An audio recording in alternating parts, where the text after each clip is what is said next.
Mensagem número 53, Palavra Escrita, baseada na primeira epístola de Paulo aos Tessalonicenses, capítulo 5, versículo 21, onde ele diz, Como é o nome? Palavra Escrita, o título é Palavra Escrita, e Paulo diz nessa passagem, examinai tudo, retende o bem. E Emmanuel comenta, disse o apóstolo Paulo, examinai tudo, mas não se esqueceu de acrescentar, retende o bem. Muita gente se prevalece do texto para afirmar que os aprendizes do Evangelho devem ler indiscriminadamente, ainda mesmo quando se trate de ingerir os corrosivos da opinião em letras de jornal ou as fezes do pensamento em forma de livro. Sim, é natural que a mente amadurecida e equilibrada possa ler tudo e tudo observar, mas não é aconselhável que as crianças e os doentes, os fracos e alienados, potenciais da razão, tudo experimentem e tudo vejam. Sabiamente, a lei divina dispõe sobre o assunto, sugerindo o levantamento de zonas indispensáveis à justa segregação. Meninos encontram lares e escolas a fim de que se habilitem para as lutas da vida. Doentes são encaminhados ao hospital para que se refaçam. Loucos se candidatam aos serviços do manicômio em busca de reequilíbrio. Criaturas fracas que o crime assinalou com estigmas dolorosos recolhem-se à penitenciária em cuja aspereza se reajustam. Assim, pois, se te reconheces em plenitude de robustez espiritual, analisa tudo, sabendo que é preciso reter o bem capaz de ajudar na edificação ou na cura dos outros. Se possuis o necessário discernimento e se dispões do tempo preciso, lê tudo, usando o crivo da compreensão e da utilidade, mas não ouvides escolher o que seja bom, e apenas prestigiar o que seja bom, em favor daqueles que ainda não pensam com segurança quanto já podes pensar.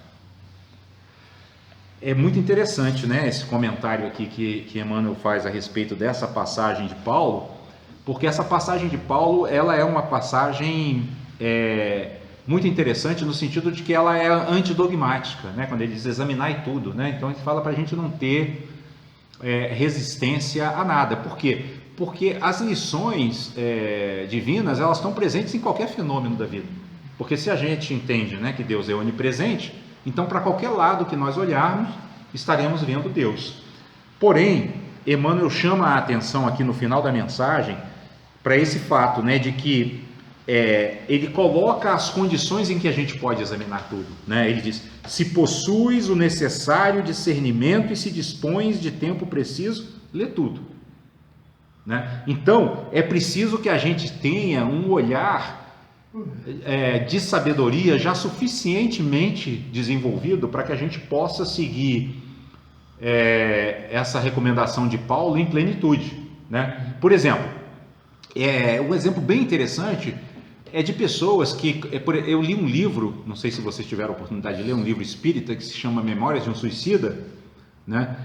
Que é um livro realmente assim pesado, né? Ele dá uma descrição do Vale dos Suicidas, aquilo assim é bem tenebroso, né? Bem escabroso, um sofrimento intenso, né? E muitas pessoas que leram falaram para mim, não, eu não aguentei ler o livro, é muito pesado para mim. Eu achei muito valioso, como ensinamento, né? Do valor que a vida tem e do problema que é o suicídio, né? Ali o Camilo Castelo Branco, que era um escritor português, portanto tinha muita habilidade com escrita, né? Descreve assim com minúcias, né, toda a experiência que ele passou e a dor imensa que ele sofreu por conta do ato do suicídio. Então é realmente uma descrição dolorosa, né, é muito intensa. Mas quando eu li, eu vi aquilo assim como um ensinamento extremamente valioso, né, como é preciosa a nossa vida e como nós devemos valorizá-la, né, como a gente deve viver até o último suspiro, né? Não se julgar no direito de tirar a nossa própria vida, mas para outras pessoas aquilo ali podia gerar uma depressão, né? Porque a pessoa muitas vezes não desenvolveu o discernimento necessário para não se envolver com a atmosfera né, do livro, né? Existem leituras que são pesadas, né? Existem filmes que são pesados, né? Existem ambientes que são pesados. Jesus entrava em qualquer ambiente, mas Jesus tinha estabilidade interna para encarar qualquer situação, né? Não seríamos nós, por exemplo, não estaríamos preparados para fazer o que ele fez, para chegar ao limite do sacrifício que ele chegou, né? Então eu acho muito interessante a gente observar aqui alguns aspectos do comentário de Emmanuel, né? Quando ele diz que muita gente se prevalece do texto para afirmar que os aprendizes do Evangelho devem ler indiscriminadamente, ainda mesmo quando se trate de ingerir os corrosivos da opinião em letras de jornal, e aqui ele usa uma palavra pesada, ou as fezes do pensamento em forma de livro, né?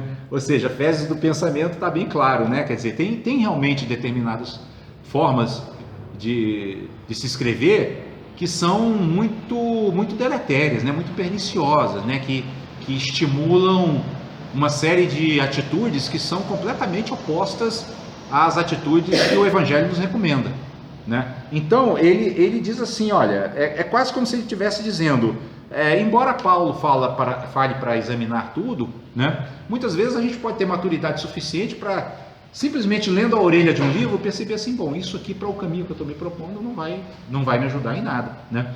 Mas também, como o caminho espiritual ele não é um caminho dogmático, né? Pode ser que eu precise às vezes ler esse tipo de literatura para saber o que está acontecendo no mundo e saber como é que eu posso ajudar para mudar essa maneira, né, de se escrever, essa maneira de se expressar, né? Como que eu posso agir no mundo para melhorar a qualidade dos textos que estão sendo produzidos, porque a nossa tema de hoje, da nossa mensagem, é palavra escrita, né? Então eu posso ler essas coisas para ver, poxa, a palavra escrita está sendo usada aqui de que forma, né? Ou seja, em outras palavras, a prática espiritual não significa nós nos tornarmos alheios ao que está acontecendo no mundo, né? Então, eu, por exemplo, nas últimas semanas, sobretudo, eu gosto muito de ouvir, de estar a par de noticiário político, noticiário econômico, né? Mas as últimas semanas eu comecei assim a me desligar um pouco desse noticiário, procurar ouvir mais assim palestras, né, de professores espirituais, etc. Mas eu percebo o quanto também é importante a gente estar a par do que está acontecendo, porque nós não podemos viver também num mundo à parte. Então eu acho que essa fala de Paulo, ela está querendo dizer isso, né? Mantenhamos o nosso pensamento elevado, mas vamos levar também luz e elevação para os ambientes escuros, não vamos nos furtar, né? A fazer o que os próprios espíritos superiores fazem lá no plano invisível. Eles descem às regiões escuras, né? Eles procuram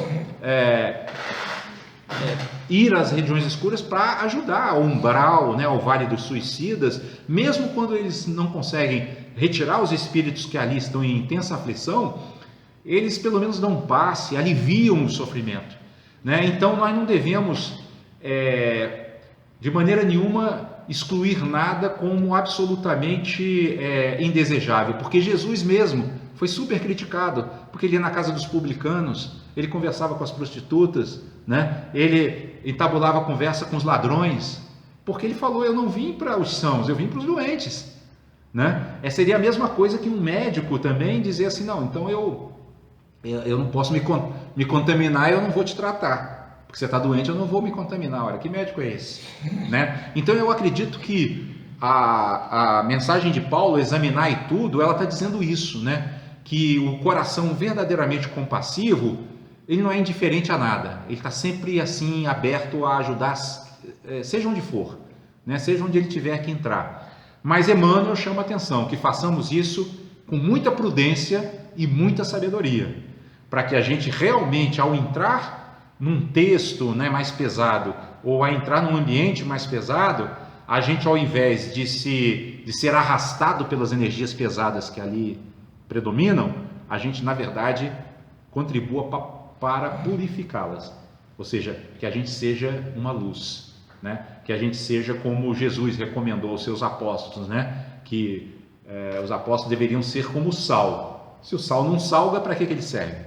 Então, se o coração compassivo não serve para levar ajuda, né, porque não quer se misturar, para que serve?